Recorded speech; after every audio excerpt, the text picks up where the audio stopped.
আমার মা গ্রামে থাকে। আমি চারুকলায় পড়াশোনা করে খুলনা আর্ট কলেজের স্টুডেন্ট ছিলাম, কিন্তু কখনো মা বাবার ছবি সেভাবে আঁকা হয়নি। সুন্দরভাবে যেটা পোর্ট্রেট আঁকবো, অসংখ্য মানুষের জীবনে ছবি এঁকে দিছি, বিনিময়ে কিছুই নেইনি। খুব যে বলছে, যখন বলছে তখনই এক সময় ছবি এঁকে দিতাম, বাট এখনো এঁকে দেই। করোনা শুরু হলো, তখন উদ্যোগ নিলাম যে খুলনা আর্ট একাডেমির সাথে যারা সম্পৃক্ত আছে তাদেরকে আমরা ছবি এঁকে উপহার দিব। এই উদ্যোগটা গ্রহণ করার পরে শিবশঙ্কর খুলনা আর্ট একাডেমির ছাত্র, চারুকলা ভর্তি কোচিংয়ের 10ম ব্যাচের শিক্ষার্থী শিবশঙ্কর, সেই আমার কথাটা শুনে শিবশঙ্কর উদ্যোগটা নিজে গ্রহণ করলো যে স্যার এই উদ্যোগটা আপনি নিয়েছেন, আমাকে আশীর্বাদ করেন আমি যেন সফলভাবে পরিচালনা করতে পারি। তাই শিবশঙ্কর খুলনা আর্ট একাডেমির সাথে যারা সম্পৃক্ত একটি একটি করে এ পর্যন্ত 150 ছবি এঁকেছে। তো তার ভিতরে শিবশঙ্কর আমার পিতামাতার ছবিটাও এঁকেছে। আমার পিতামাতা আসছে এবং শিবশঙ্কর আসছে, তাই আমি ভাবলাম যে ছবিটি শিবশঙ্করের হাত থেকেই আমার মাকে দিলে মা অত্যন্ত খুশি হবে। তুমি একটু আশীর্বাদ করে দাও ওকে, মাথায় হাত দিয়ে, মাথায় একটু হাত দিয়ে আশীর্বাদ করে দাও।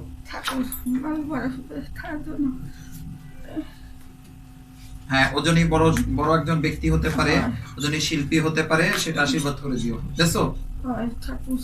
আচ্ছা, এবারে আমার বাবা আসতে আমার কাছে, বাবা মা দুজনকেই আমি খুলনাতে নিয়ে আসছি। আজকে আমার বাবাকেও এখন ছবি তুলে দিবে শিবশঙ্কর। আপনারা দেখছেন আমার মাকে ছবি দিল, এবারে আমার বাবার ছবি। তার জীবনের প্রথমেই কালার পেন্সিল থেকে এভাবে ছবি করছে। বলল স্যার পেন্সিল দিয়ে তো বেশ কিছু কাজ করলাম, এবারে স্যার কালার ছবি, আমরা কালার একটু কালারে আমরা কাজ করি। তো কালারের কাজ করলো, কালারের পেন্সিল কালার দিয়ে এই বাবার ছবিটা শিবশঙ্কর এঁকেছে। তো আজকে আমি ছেলে হয়েও আমার পিতামাতার ছবি আঁকতে পারিনি, বাট দিতে পারিনি তাদের ছবি এঁকে, কিন্তু আজকে আমার শিক্ষার্থী সেই আশা পূরণ করছে। বাট সেই আমার যে ইচ্ছাটা, যে আমি মন থেকে হয়তো প্রকাশ করতে পারছি না, বোঝাতে পারছি না, কিন্তু আমার মনের ভিতর থেকে বলছি, বলার চেষ্টা করছি। জাস্ট আমি শিল্পী হয়েও আমার পিতামাতার ছবি একে উপহার দিতে পারিনি, কিন্তু সেই উপহারটা দিল আমার ছাত্র 10ম ব্যাচের শিবশঙ্কর মণ্ডল। তো আপনারা দেখছেন আমার বাবাকে ছবি দিল, মাকে ছবি দিল। বাবা, আমার ছাত্র ছবি দিয়েছে, তুমি খুশি তো? খুশি। আর পরবর্তীতে আরো সুন্দর করে করতে পারবে। আচ্ছা, তুমি তাকে আশীর্বাদ করো, সে যেন একজন ভালো একজন মানুষ হতে পারে বা অনেক বড় জনই হতে পারে। আশীর্বাদ করছো? আচ্ছা, তুমি তাকে আশীর্বাদ করো। বন্ধুরা, আপনারা অবশ্যই, আমরা এই হয়তো আমার মা বাবা আজকে আছে, কালকে থাকবে না, বা পরশুদিন থাকবে না, আমি একদিন থাকবো না, কিন্তু এই যে আমাদের কথা বা কার্যক্রম, আজকে যে এই স্মৃতি আমাদের এখানেই রেকর্ড হলো। আজকে কত তারিখ, কত জুলাই? 21শে জুলাই। আজকে 21শে জুলাই আমরা এই ভিডিওটি ধারণ করলাম। আপনারা সবাই ভালো থাকবেন।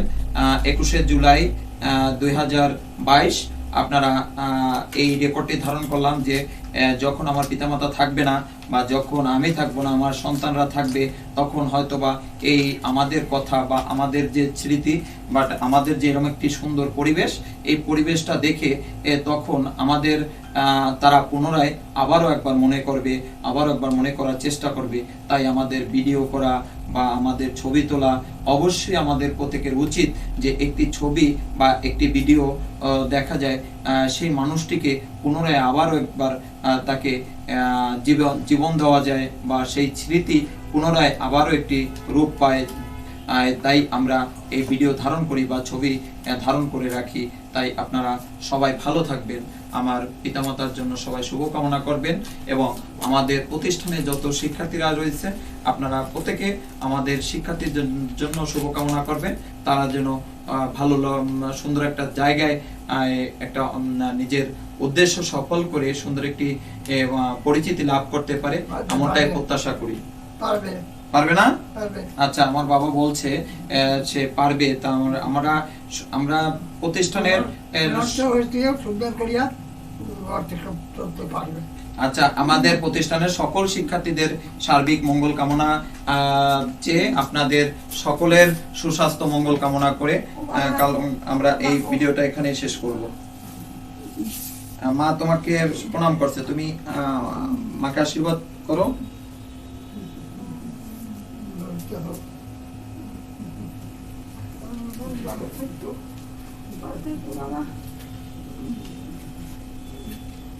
ওঠো মা। আচ্ছা, তোমার উঠতে হবে না, আর বসো। তো আপনারা সবাই ভালো থাকবেন, আপনাদের সকলকে প্রণাম জানাই। আমরা যেন আমাদের শিক্ষার্থীদের আদর্শ শিক্ষা দিতে পারি, আমরা চেষ্টা করি। আমি খুব বড় কোনো ব্যক্তি না, আমার বড় কোনো ডিগ্রি নেই যে আমি সেটা বলবো, তবে আমি যতটুকু সাধনা করছি এই সাবজেক্ট নিয়ে, এই শিল্প চর্চা নিয়ে, আসলে একটা জীবনে হয় না, হয়তোবা আমার পরবর্তী কোনো প্রজন্ম হয়তোবা শিল্প হতে পারে বা শিল্পী সাধনায় সফল হতে পারে, কারণ আমার পূর্বপুরুষরা এই ছবি আঁকা কি বা ছবি আঁকার যে জগতে কেউ কোনো কিছুই জানতো না বা কিছুই পূর্বের কেন বংশের কেউ কখনো শিল্প ছিল না। তাই আমি আমার পরিবার থেকে, আমার বংশের ভিতরে আমি সর্বপ্রথম এই সাধনায় নিজেকে নিয়োজিত করলাম। তাই হয়তো এক জীবনে এই পরিপূর্ণভাবে আমি তৃপ্তি লাভ করতে পারিনি। আমি যদি পুনরায় আবার জন্মগ্রহণ করি তাহলে যদি আমি এই বাকিটা আশা, মনের ইচ্ছা যদি পরজন্মে পূরণ করতে পারি। এবং আমার যত শিক্ষার্থীরা আছে, আমার নিজের যেটা পারিনি, আমার যে ইচ্ছা ছিল সেই ইচ্ছা যেটা পূরণ করতে পারিনি, সেই ইচ্ছাটা তাদের মাধ্যম থেকে আমি দেখতে চাই। তাই আমাদের শিক্ষার্থীরা ইতিমধ্যে বাংলাদেশ এবং ভারত এবং দেশের যে বাইরে বিভিন্ন জায়গায় যে খুব সুন্দর জায়গায় তারা নিজেরা পৌঁছে গিয়েছে, আমি মনে করি আমার জীবন সার্থক। কারণ 199 জন শিল্পী টোটাল আমাদের প্রতিষ্ঠান থেকে এই অবধি পর্যন্ত পড়ার সুযোগ পেয়েছে, এটি আমাদের একটি গর্বের বিষয় আমি মনে করি। আর আমি যদি এই যতদিন বাঁচি এই পথে যদি আমি নিজেকে সবসময় সুন্দরভাবে নিয়োজিত রাখতে পারি, এমনটাই আশীর্বাদ করবেন সবাই। এমনটা আশীর্বাদ চেয়ে আমি এই ভিডিওটা এখানেই শেষ করছি। আজ 21শে জুলাই। আপনারা সবাই ভালো থাকুন, আপনারা সুস্থ থাকুন, এমনটা প্রত্যাশা করছি।